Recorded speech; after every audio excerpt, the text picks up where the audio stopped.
Good morning, everybody. Am I speaking all right? Yeah. So good morning, everybody, to this Standards Committee.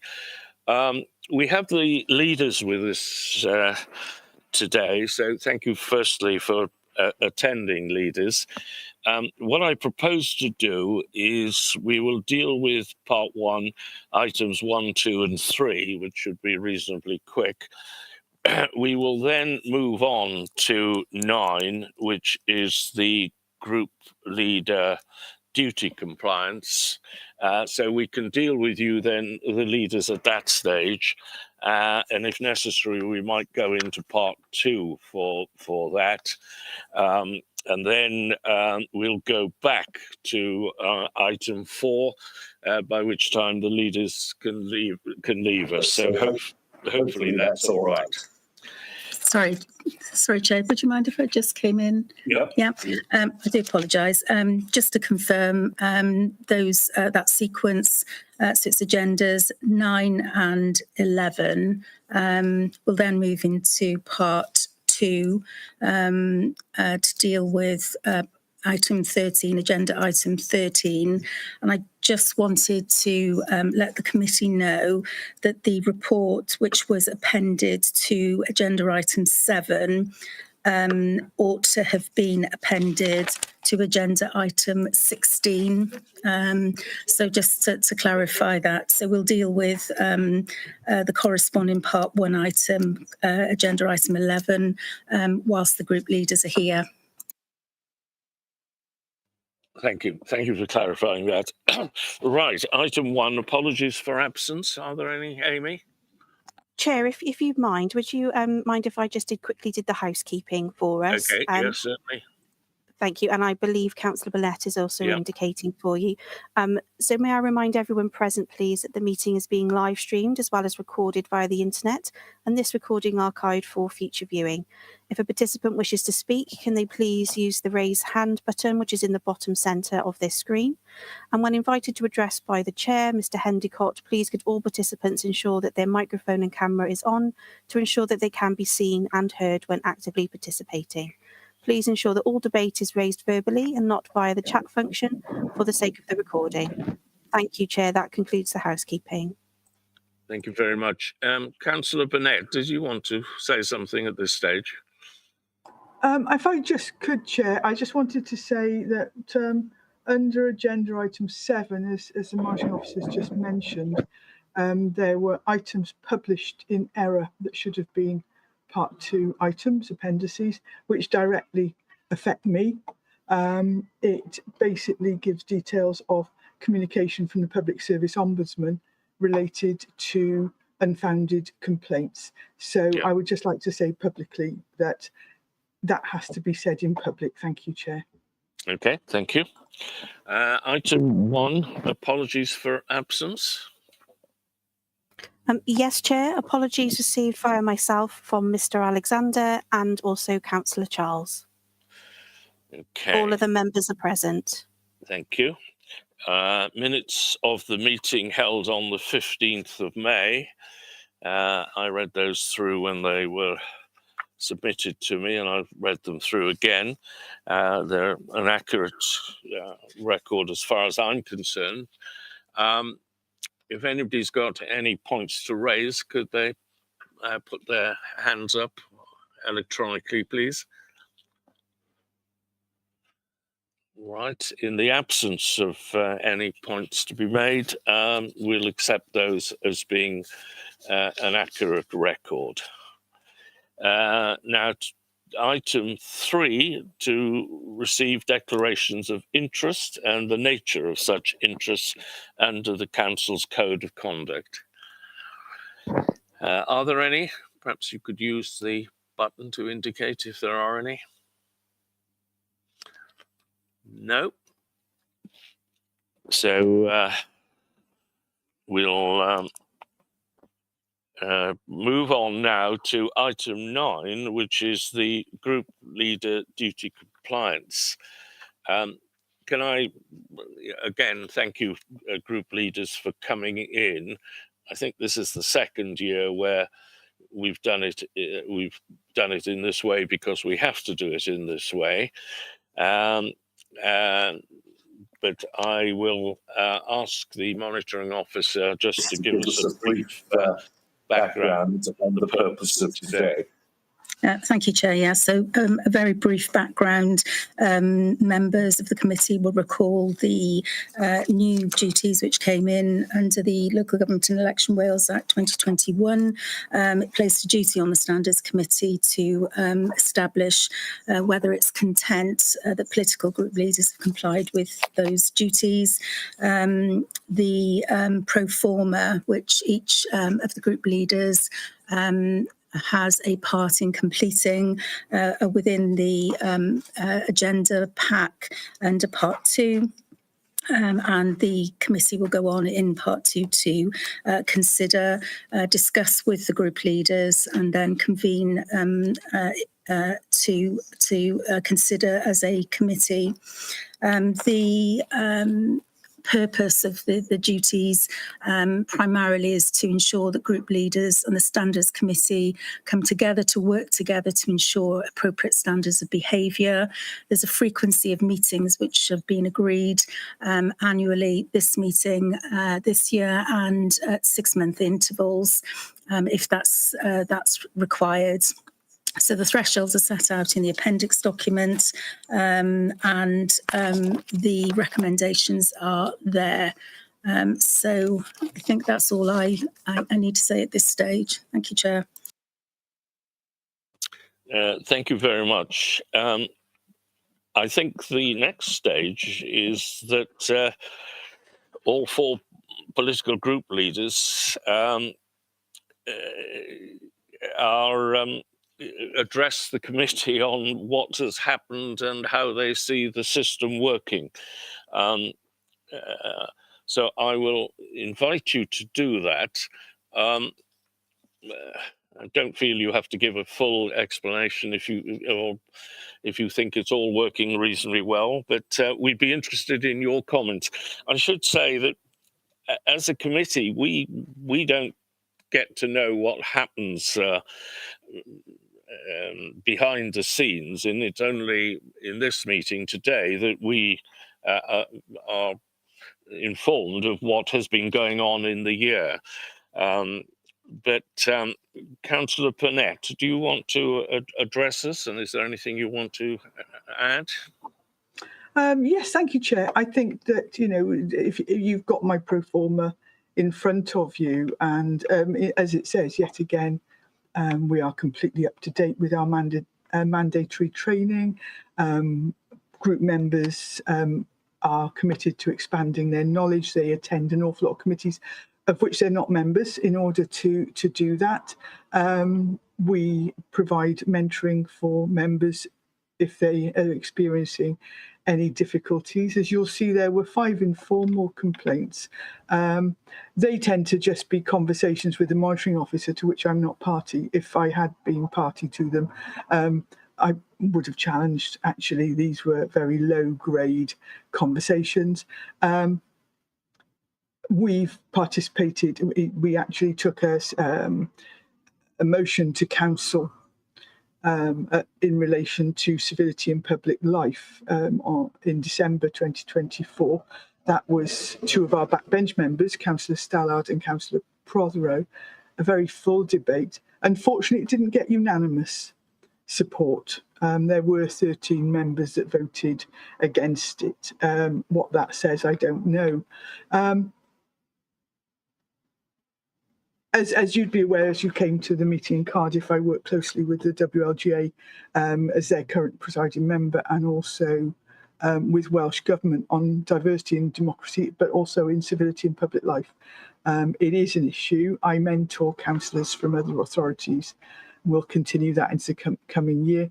I work across local authorities across Wales of all political parties. It would be good to do so in this council, but unfortunately that hasn't happened. What I would say is we are currently experiencing a politically driven campaign of misinformation, and that is having to be dealt with separately, but that is actually arguably bringing this council into disrepute, and so that will likely come before standards at some point. And I suppose in that way, I do question. I've talked to Welsh Government about if the current system is actually fit for purpose in the febrile political environment that we currently find ourselves, and whether or not it would be good to have a conversation with Standards Committee to see whether or not there are any recommendations that we could put forward to Welsh Government. I think that's all from me, Chair. Thank you. Thank you very much. Councillor Carroll? Yes, thank you, Chair, and thank you for giving me the opportunity to address the committee this morning. Like Councillor Burnett, obviously the committee has my pro forma in front of you, so the details of that are set out there. I would raise one issue with regard to a number of the complaints that were listed on that pro forma. They relate to one councillor in particular. I note that a large number of those complaints were made by fellow councillors. I am somewhat concerned that there is the potential for the standards process to be used as a way of pursuing what should be political debate. I think perhaps we need to look at that, because I'm conscious that in some cases there have been comments that people have perhaps disliked, which they're perfectly entitled to do. Obviously, politics is a matter of opinion, but I'm not sure that the standards process is the best way to deal with some complaints of that nature, rather than dealing with them through political debate. But that's really the only thing I would add. Obviously, with regard to matters financial, with regard to registration and declaration of interests, I always encourage my group members to ensure they're registered in a timely manner. If members require more training, I obviously encourage them to do so, and I'm always available to advise and assist members where required. And that basically sums up my report to you, but obviously happy to take any questions from the committee. Thank you. Thank you very much. Councillor Johnson. Thank you, Chair. I don't think there's very much for me to report upon to the committee today. As far as I'm aware, my group is up to date with registrations, with checks, etc. There have been no complaints made to me regarding my group's behaviour that are at any level that warrant discussion.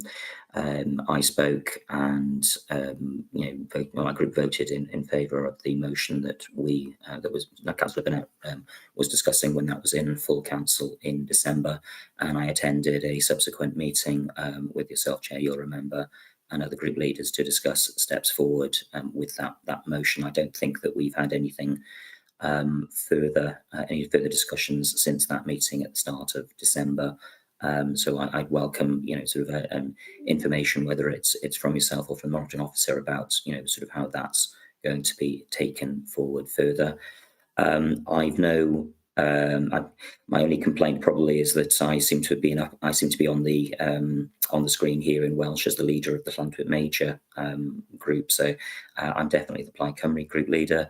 I have no particular comments. I remind my group on a regular basis to be civil in their interactions with other groups, and when people have any queries or questions, I signpost them, usually in the direction of the monitoring officer, if they want to raise issues about whether it's conduct within meetings or elsewhere. Thank you for that, and my apologies, although it was nothing to do with me, for the fact that in Welsh you as you say, you're the leader of Llantwit. Saw it while I was looking at the screen. Yes, okay. Yes. Apologies. Now we have the leader of Llantwit, Councillor Williams. Thank you, Chair. I'm curious as to Oh, mine. Oh, there you go. I've Well, changed in Welsh, you're Plaid Cymru, so yeah. Doing dysgu Cymraeg, so that's as far as it's going. yeah. Okay, so with the report, you've got the performer there. We're basically compliant. They're so meeting the requirements. The group are aware of the requirements of standards and code of conduct. My belief is that they've complied with that, and I think there have been a couple of two occasions where there's been complaints to the monitoring officer, and they've been dealt with resolved in appropriate ways. I suppose there's a tension here for me in that we're happy with this performer. The standards process where if there's a complaint from another councillor or another councillor is adversarial at the moment. We did have that discussion earlier on in the year, hoping that there would be some look into that. I know it's difficult to change because there are some views that say that it should be robust or whatever, but certainly when the public look at that, they just see groups of adults name calling, and it's not focused on the actual task in hand. So if we can get a way of resolving that, particularly, I would suggest that there's stuff in the media that isn't correct, and it's very difficult for me as a councillor and a group leader to respond to that without adding fuel to the fire. So that's something which I do believe is something that we just need to be able to resolve some way. It may be appropriate in other levels of politics, maybe the Senate or particularly the Welsh UK government, but I don't think that's appropriate when we're talking about local issues. So I'm hoping I haven't diverted from the main points of this discussion. Thank you. No, thank you very much. Bearing in mind that we will move into part two at a later stage, and perhaps we can go into some of these points in more detail. I think the next formal part is for any questions that the Standard Committee members have. So I'll ask Councillor Birch, do you have any questions? Thank you. Yes, I do, actually. I think that it would be appropriate for group leaders to discuss with their own groups about what they think constitutes civility in public life and draw that up as a document, because there are apparently so many different opinions on what is appropriate or what is robust political discussion. And I know that some of this is intangible, but that I think that we all need much clearer guidelines about what we should be saying to other people, what would merit making a complaint about, what would be the basis of that complaint. Because at the moment, I mean, I've read the reports from the various leaders, and when you have people making complaints that the monitoring officer doesn't believe are worthy of investigation or comment, it does make you think why these complaints were not passed in front of the group leader first before being passed on to the monitoring officer, so they could be judged whether or not they were worthy of that complaint. So I would put that forward as something that needs to be done, so that there's a better standard of agreement between all of the four groups about what would actually merit reporting and investigation. Thank you. Perhaps the leaders can deal with that point. I think it's a general point, but there's also the point of whether the complaint ought to go to the leaders first before the monitoring officer, in the hope that he or she can resolve it, bearing in mind it's very low level. Councillor Burnett.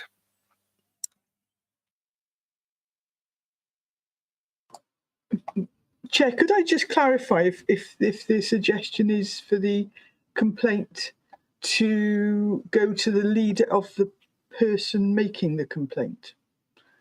Because if it's going to the leader of the person who's being complained about, then that's probably adding an extra level of complexity to the process. And you know, that would be something for the monitoring officer to think about. But if it's something in terms of mentoring members, I would normally expect if a member of mine was going to make a complaint to the Ombudsman, not the Ombudsman, to the monitoring officer, I would actually already expect them to contact me to discuss whether or not it's a complaint. Councillor Birch, do you want to clarify that? Yes, I think that members who wish to complain about other members in particular should be asking their group leaders whether this is an appropriate course of action and whether what they are complaining about actually merits that complaint. Because I think about, Vicky Davidson, our chief legal officer, who is dealing with this stuff, and some of it appears to be completely unnecessary. I'm sure she's got better things to do with her time than adjudicate on what appear to be quite petty squabbles. Councillor Birch? Councillor Burnett?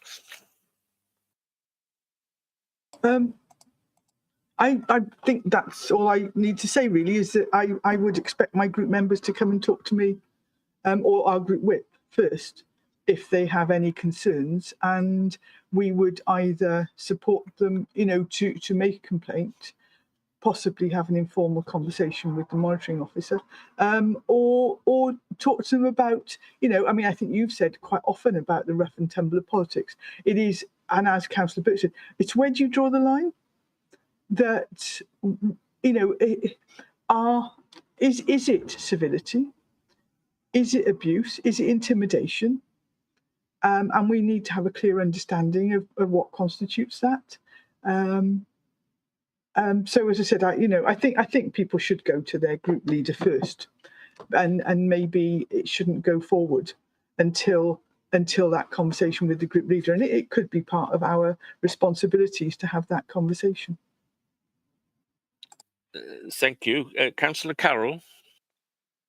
Thank you, Chair. For my part, I always encourage my group members to engage in debate in a polite and courteous manner. There is, in my view, a distinction between robust political debate, scrutiny and accountability, and rudeness. I always do my utmost to ensure that I stay on the right side of that. I think that occasionally some group members of all groups, perhaps in the heat of the moment, at times say things that they may perhaps regret, and I don't think necessarily they've done it with any malice, but I always urge my group to make sure that they engage with politeness and respect for others. With regard to intimidation and abuse, obviously that's completely wrong, and it's not something that I would ever tolerate within my group. I do, however... Sorry to interrupt you, but can we get back to this? The point that Councillor Birch raised is that is it part of your group that if anybody's going to complain, they first of all refer it to you, and you act as a sort of sieve and say, "No, come on, that's not serious enough." Do you do that? I do discuss complaints or potential complaints on occasion. There have been times when I have persuaded members of my group that it wouldn't be sensible to pursue a particular complaint, and there are other ways of doing so, of dealing with the matter. I think Councillor Birch's suggestion of perhaps formalising this when it comes to councillors making complaints against fellow councillors is eminently sensible. I think a lot of complaints are, as she characterised correctly, petty squabbles, and I think they would be better dealt with outside of the standards process. So, yes, I'd be happy to support that. Thank you. Councillor Johnson? Thanks, Chair. I'm not sure I've got a completely different position on this, but I think there's an interesting tension that's there within that proposal that goes between the responsibilities of the group leader to fundamentally manage the group and the group's ideas of complaints, and also the independence of an individual to take a concern that they have directly to the monitoring officer. In my case, I would perhaps prefer that as an informal custom and practice that I would expect that somebody in my group who wanted to make a complaint, would come to me first for advice and out of respect, if nothing else.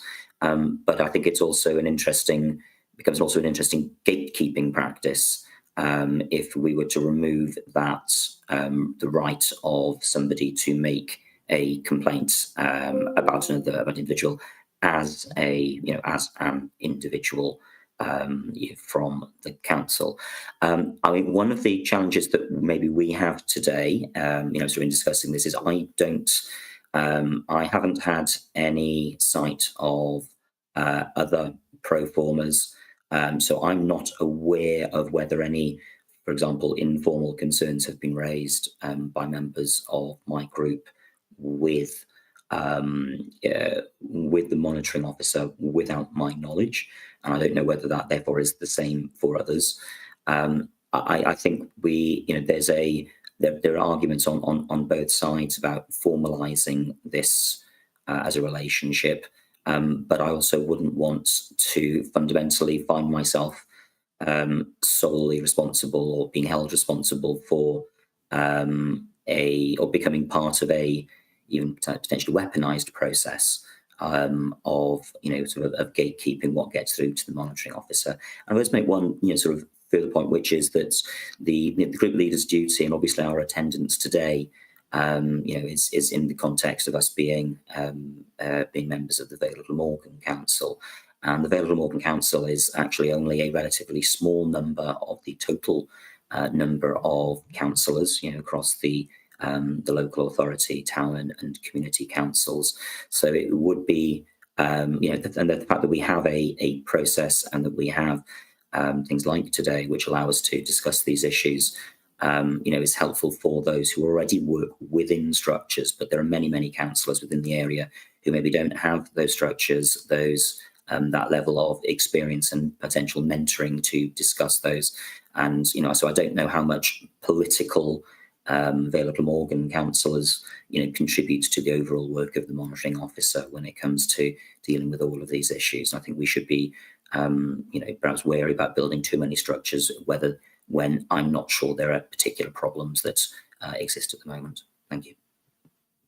Thank you. I think it's the difficulty of your positions, but that's leadership, I suppose, when sometimes you've got to support your councillors, and other times you've got to say, look, hang on, no, that's not quite so serious, forget about it.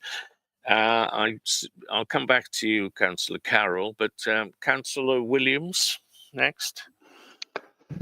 Yeah, I just wanted to say I concur with the view that group leaders should be able to discuss any issues that their members have become, but I do agree that there may be cases, and it has happened, where an individual feels it should go straight to. So as long as there's no penalty to the group leaders, then I would accept that my members anyway come to me and discuss it prior to going any further. Good, thank you. Councillor Carroll.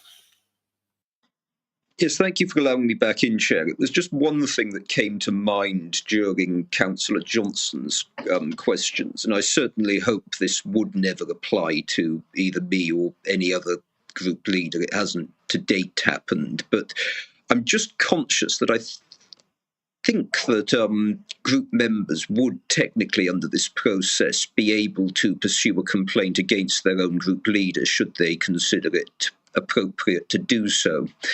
So I'm just conscious how that would work if the group leader was in effect operating as a filter on that matter. I get that in practice complaints probably tend to be pursued against councillors from other groups rather than from one's own group, but I thought it was worth putting that point on the record. Thank you. It had occurred to me, but doubtless most political parties have their own processes for that. I think that seems to be quite an interesting idea, and I think we'll look into that as to whether it can be written or unwritten in our rules. Councillor Summers. Yes, I'm sure Councillor Birch can confirm, Chair, but I don't think she's actually suggesting that the group leaders would have a veto on members putting forward issues to the monitoring officer if they so wished, just that they would act as as you say, a filter, a guidance to try and remove unnecessary issues. But if the individual councillor still wished to pursue, or anybody else still wished to pursue that matter, that was their right to do so. Councillor Birch? Absolutely. Yeah. I just think that you know, some guidance and advice at an early stage in the process may cut it off altogether, or that person making the complaint would be doing it in a more informed manner. But no. Good, thank you very much. Working through, I don't think Councillor Charles is with us yet. So, Councillor Franks, do you have any questions?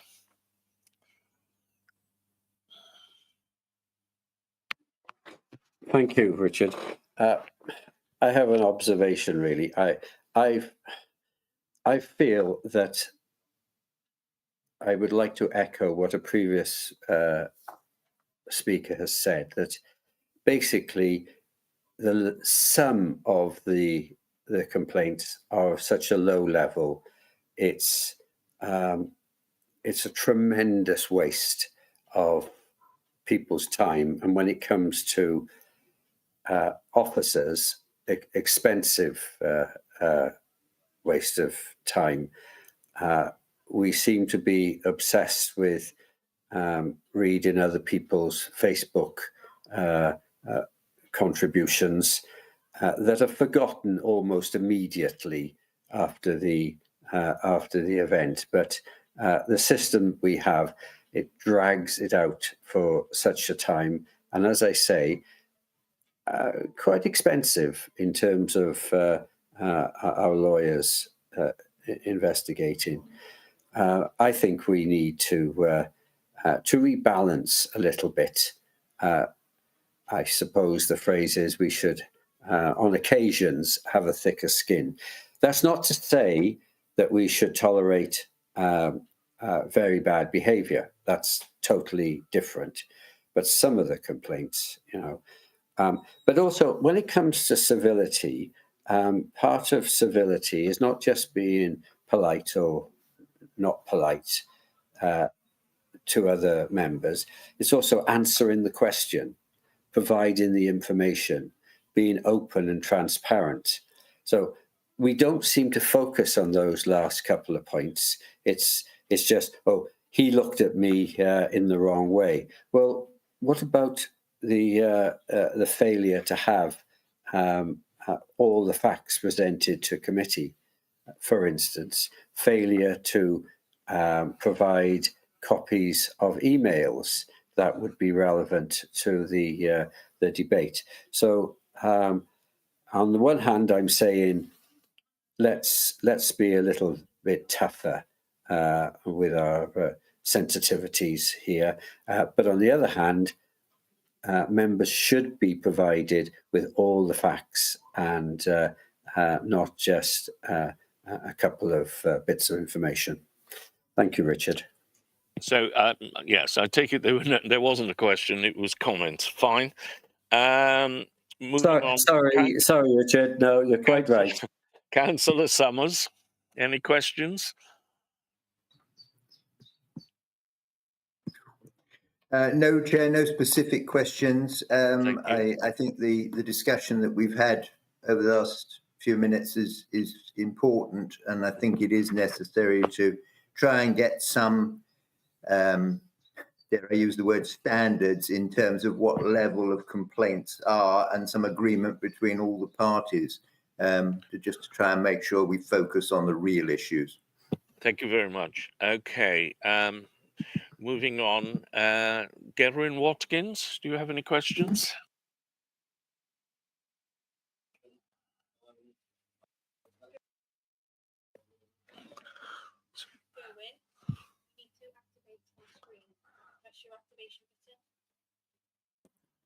That's it.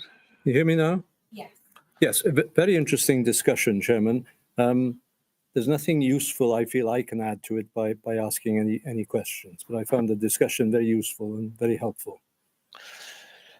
Thank you very much. Greg Alford, independent member, do you have any questions? No questions from me, Chair. Thank you. Good. Okay. Thank you very much.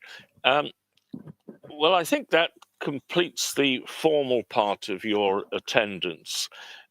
Council leaders, if you will bear with us, we will deal with item 11, which is correspondence with the Public Service Ombudsman for Wales. And if everybody agrees, we'll then move into part 2, when we can perhaps have a more in-depth discussion. Thank you. So item 11 is correspondence with the Public Service Ombudsman for Wales. Vicky, Yes. Sorry, Amy, did you want to come in? Sorry, Chair, just before we move on, for the sake of the minutes, can I clarify that you're happy to move the recommendations as per the report? Nothing additional? Yeah. Yes? Okay, thank you. Yes, sorry, yes. Carry on. Thank you, Chair. So this is agenda item 11 under part 1. I really just wanted the opportunity, and it's already been referenced at the outset of the meeting by the group leader for the Labour group, that the report that was appended to agenda item 7 ought to have been appended to this agenda item. And this is a report that is a standard report that comes to this committee to the Standards Committee and sets out the communications that the monitoring officer has received from the Public Service Ombudsman for Wales. It is a regrettable position. It was corrected. The document is now committee within your pack, and it should be considered as part of agenda item 16 under part 2, which we'll move on to once we've dealt with the group leader duties. So that's really all I wanted to say at this stage. Thank you very much. Well, with your agreement, we'll move into part 2. If you'd wait a while, please. Thank you, Chair. Yes, if you just give me a moment.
Okay, Chair.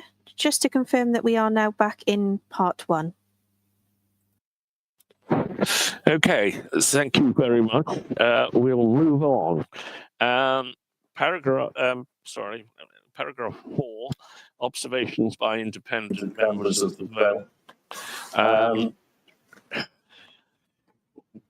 We've sorry, can you switch off? Yeah. Off. It's difficult. I think we know where we are on this, in that we are now resurrecting the this scheme, and Amy's put in some good work to have a list of the places to visit and the dates.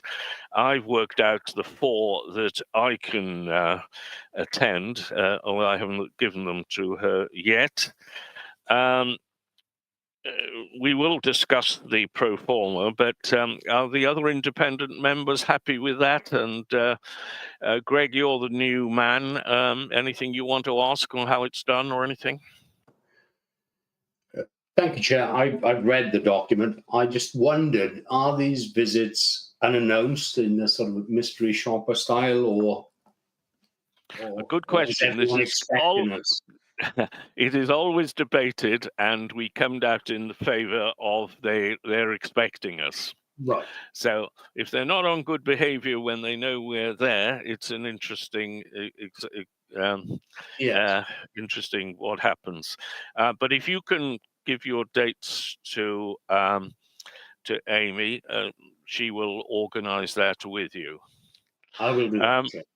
If we look at the pro forma, if we've got that present, I've had a look at this. I'm not going through it line by line, but the first point was is a strange one. Were you welcomed by the clerk and seated in the public gallery?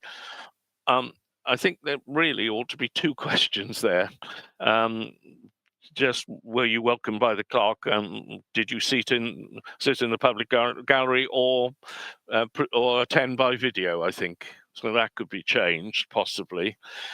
Going through after 17, I thought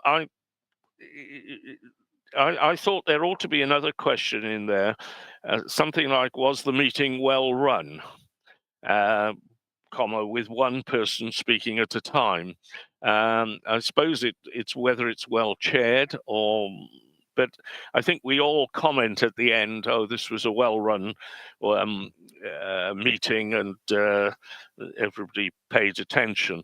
I think when you get a meeting and there are 3 or 4 conversations going on, it's not so well run.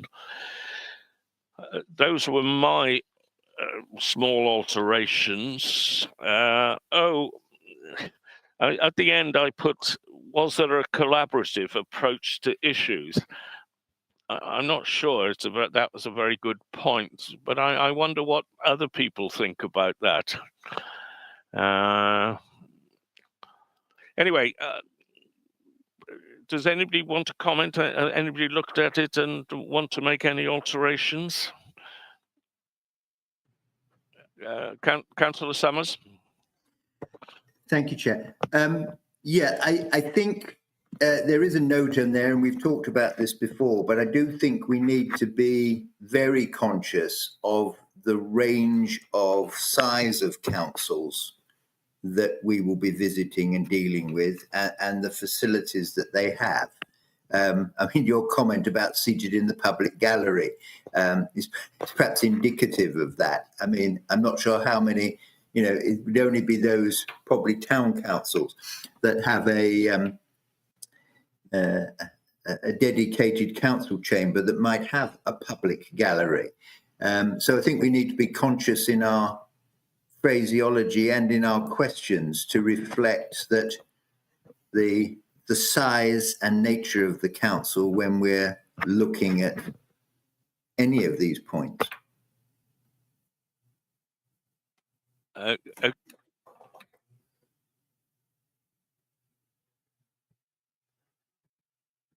Suggestion, was there a collaborative approach to issues? Well, I don't want to suggest any amendment to the form. I think if we want to add something, we can do so ourselves as a part for that. I would say to Greg, you asked about announcing attendance in advance. You're going to go to some meetings of very small councillors when you're the only stranger in the room. In fact, you may be the only stranger in the village that night. I mean, these councils are very small and operate very differently from what you see if you observe, say, a meeting of the Vale of Glamorgan Council, or even the meeting of a town council. Thank you. Councillor Franks, did you want to say something? Just to reassure people, when you come to Dilys Powys, you will have a high-quality plastic chair to sit on in the hall. Not a gallery, but you'll be cheek by jowl with the community councillors. Well, as long as we have a cup of tea as well, that would be very welcome. Amy, do you want to say something? Thank you, Chair. Yes, just to quickly summarise to make sure I have your understanding correct. So for question 1, would it be appropriate and agreeable to the committee if that question was just changed to were you welcomed by the Chair either in person or remotely? And then I believe if I've got understanding correctly, adding a question between 17 and 18 just to say was the meeting well run? Yeah, but can you go back after 1? Did you attend in person or by video? Okay, so an additional question, new question 2. Okay, how you attended, how the independent member attended. Okay, and then the additional question at the end then between 17 and 18. Can I just clarify what wording you'd be happy for on that? Was the meeting well run is my note. Okay, fine, yeah. Thank you, Chair. And I have made a note of your comment about I will reflect through the entire document just to make sure that it is reflective of the ways that the meetings can be run. Thank you. Councillor Birch. Thank you. It might also be relevant to note whether the meeting is in fact hybrid or conducted completely in person, because that does affect how difficult it can be to run a meeting when you're looking at a screen as well as looking, I mean, in the case of Penarth Town Council, the chair will be looking at probably 15 people around the table and a screen. So I think that affects, it could affect the efficiency of a meeting. A good point. I think we'll include that. And I think the tendency is that more meetings will be in person. So good. We'll move on to item 5, Standards Committee, Procedures Working Group, Terms of Reference.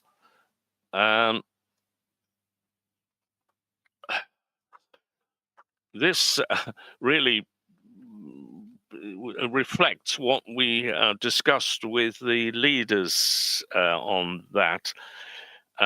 I don't know whether we can deal with this today or whether we need to reflect on it. Vicky, what are your thoughts?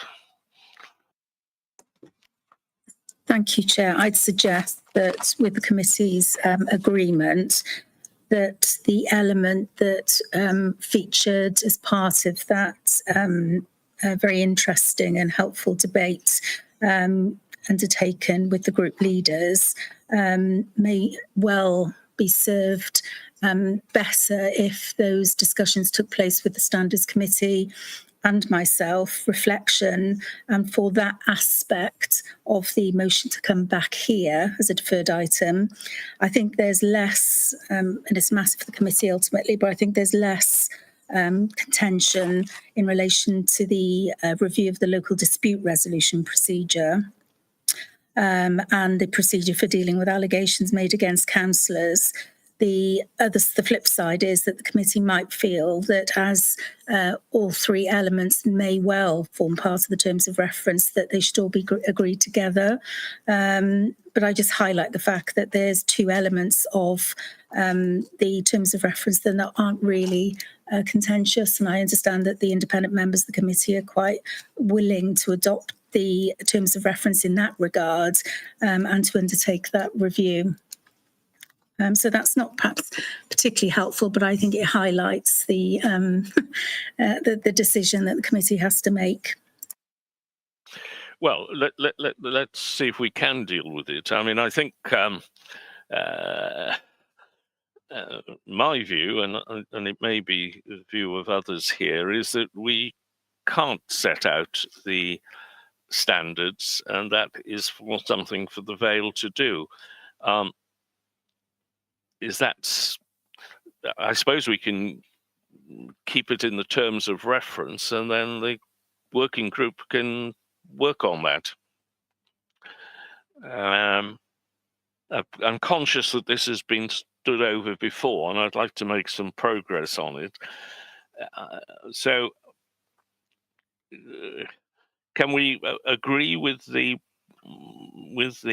proposals for the working group, and that the working group now meets and starts work? Any comments anywhere?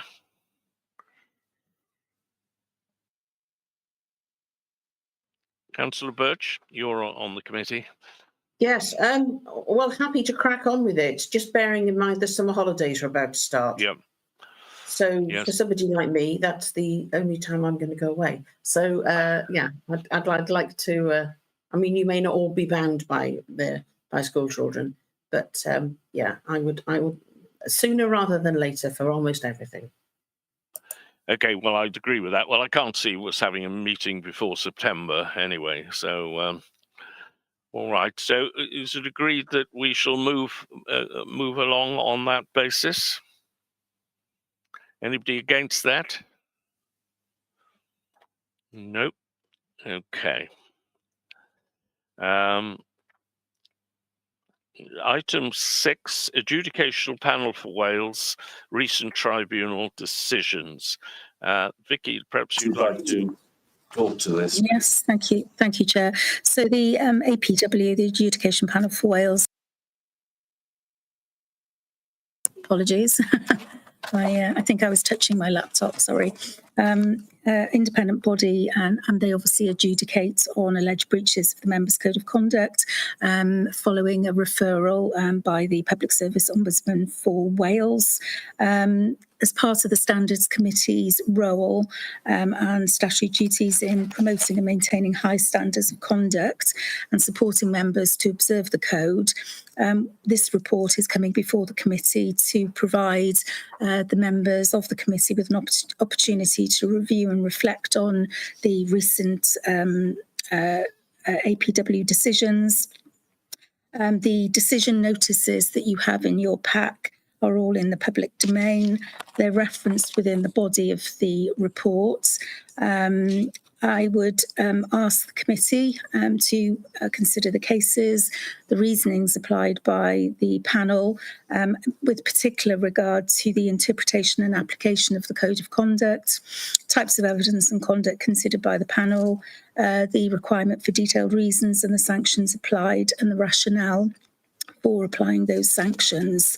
There are summaries provided to you within the key issues section of the report from paragraph 2.3 onwards. I'm not going to take the committee through that summary because I know that the committee would have read the papers, and I would then propose that the Standards Committee note the recent Adjudication Panel for Wales decisions appended to the report, and that's primarily to ensure that the committee is aware of and reflects on the relevant tribunal decisions in the context of the duty that the committee has as outlined.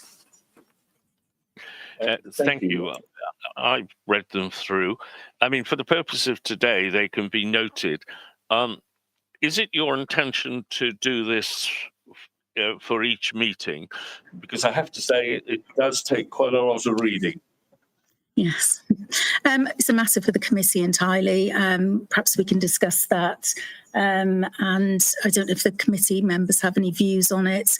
I'm perfectly content to bring the updates periodically. I wouldn't suggest bringing them to every meeting, no, because very often that there isn't any decisions to report because of the process through which certain cases have to proceed. So yeah, I'm open really to any suggestions as to frequency. I personally don't think it's necessary to have them each time. Obviously, if we sit in that role where we have to adjudicate, it would be a very good idea to have all these cases before us, and we can see if there are relevant ones to the one that we're dealing with at the time. Does anybody take a different view and think we ought to be supplied with these every meeting? I'll take silence as Rhiannon Birch. I'm conscious I seem to be the only person making any comments here. I think that every other meeting... They've all gone to sleep, don't worry. I know, but I'm bearing in mind decision number 4 under this list. I think it's important that we do see these, because they will obviously assist us going forward should we have to bring someone to a tribunal for whatever reason. And I think that seeing what their what these adjudications have been will assist us in making our decisions rather than wasting an awful lot of time. I'm conscious of how much time I spent on that tribunal, as I'm sure other people involved are.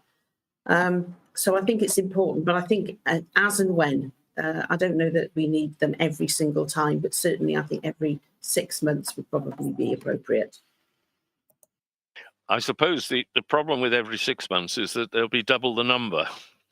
But Vicky, what do you think?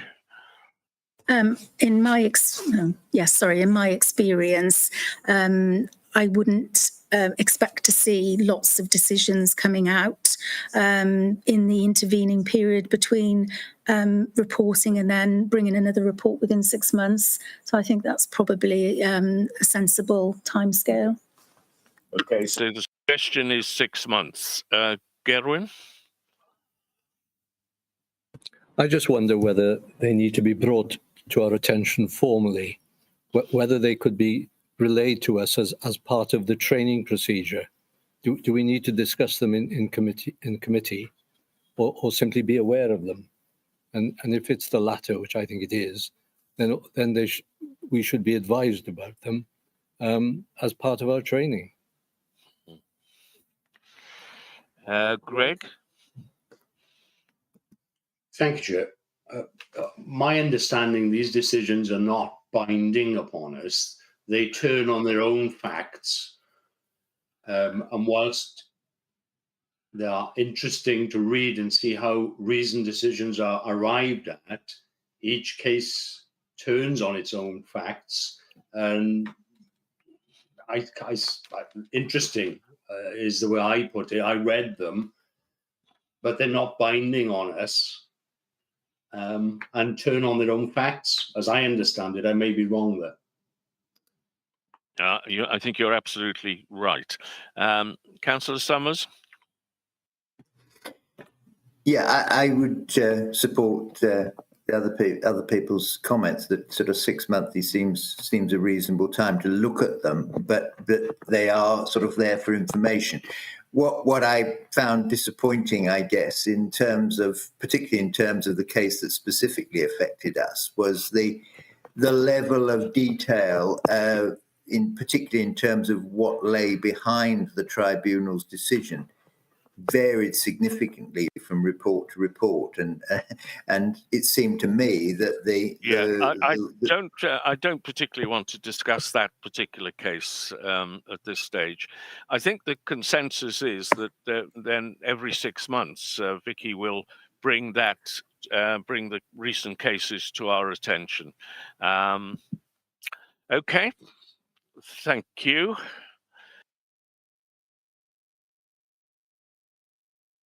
The next item is the Monitoring Officer's Update Report.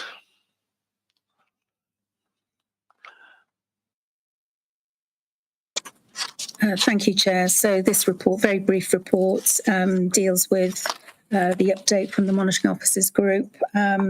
There was an in-person meeting at Llandrindod Wells on the 6th of June. I'm going to run through very, very briefly the matters that were discussed.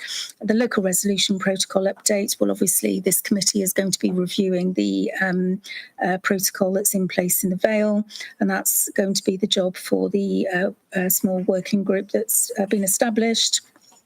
I don't think 2.3 is relevant for the committee. 2.4 hearings procedure development. The Monitoring Officer Group has set up a working group to draft a hearings procedure. It was considered that there are some procedural gaps, particularly where issues have arisen with councillors attempting to act as representative and witness during hearings. That's not something that we've seen here in the Vale, of course, but it has happened elsewhere. So in relation to that point and other points that were discussed, that's going to be something that we'll see coming forward, and I'll report that through to the committee. Thank you very much. Are there any questions or issues there?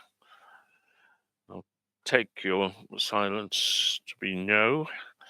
The next item, we've dealt with 9, is the Draft Standards Committee Annual Report. That has been prepared. There now needs to be a section written into it reflecting on our meeting with the leaders today.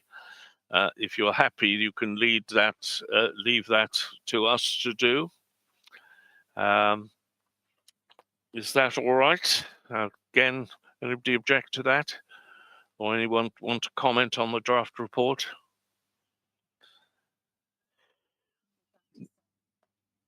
Councillor Summers? Yes, Chair. There was just one very minor, but and possibly in the light of what's happened since, not particularly relevant, but we ought to get our facts straight in terms of reporting on our actions and the tribunal case that was referred. It does talk about a 3-month suspension, which was a 2-month suspension. Thank you for pointing that out. Thank you. Okay. Now I think Vicky wants to refer back to item 7. Yeah, just very briefly, we didn't cover this off earlier under part 1. We're obviously going to go into part 2 shortly, and the communications between myself and the Ombudsman will be dealt with there. This report is relating, again, very similar to the APW report, just sets out some decisions that the Ombudsman has published on her website. Promotion equality of equality and respect, there are 6 decisions there. Disclosure and registration of interest, 3, and 1 relating to selflessness and stewardship, and 1 relating to the duty to uphold the law. So very much similar to the discussion we've had about the APW reports. I don't know if there's any different view, but happy to bring this 6 monthly. Thank you. We'll move on to 11, which is correspondence with the Public Service Ombudsman for Wales. Did we deal with that initially? Yeah, sorry, we've dealt with that. So then we move on to 12, any items which the Chair has decided are urgent. Nothing has been brought to my attention. So if everybody agrees, we'll now move into part 2.